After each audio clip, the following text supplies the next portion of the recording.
Hi mga langga, magandang araw. Magluluto nga tayo na siguradong mapapa-extra rice ka nga rito. Sarsa pa nga lang ay ulam na. Simulan na nga po natin pakuluan ang ating chicken breast. Maglalagay lang po tayo dyan ng dahon ng laurel, paminta, konting asin, bawang, sibuyas at chicken nor cube para naman mas masarap ang kalabasan ng ating chicken pastil. Pakuluan lang po natin ito hanggang sa lumambot.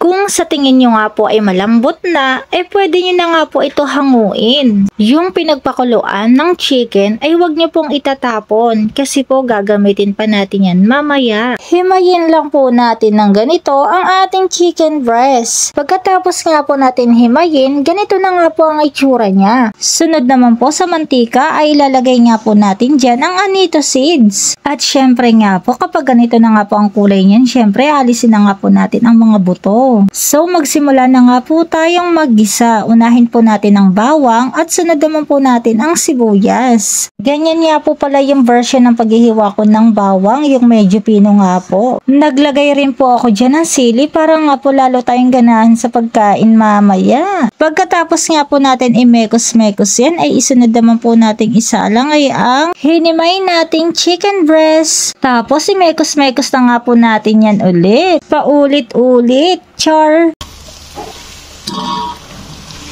Hindi pa nga ako nakontento, dinagdagan ko pa nga ng sili.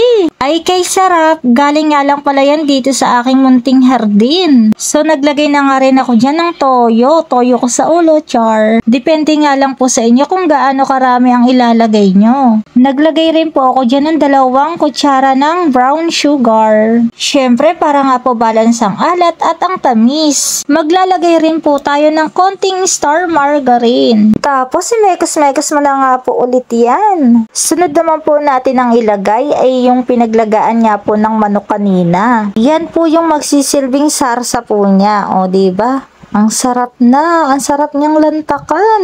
Perfect nga din po ito pang business mga langga. O yan o diba? Ang sarap. Grabe ay. Grabe naman sa presentation yan. Uy. Ayan o. Hindi na nga nakapaghintay. Kumain na nga o. Nagkamay pa nga. Ay ang sarap. Sa mga gusto nga po magluto nito ay pwede nyo nga pong sundan lang yung mga ginawa kong step. Step by step baga. Naku tara kain na nga po tayo. O ang sarap lang nga ng kain ko o.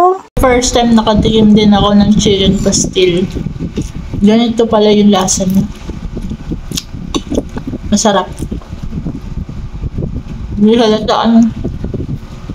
Laki ng subo ko eh.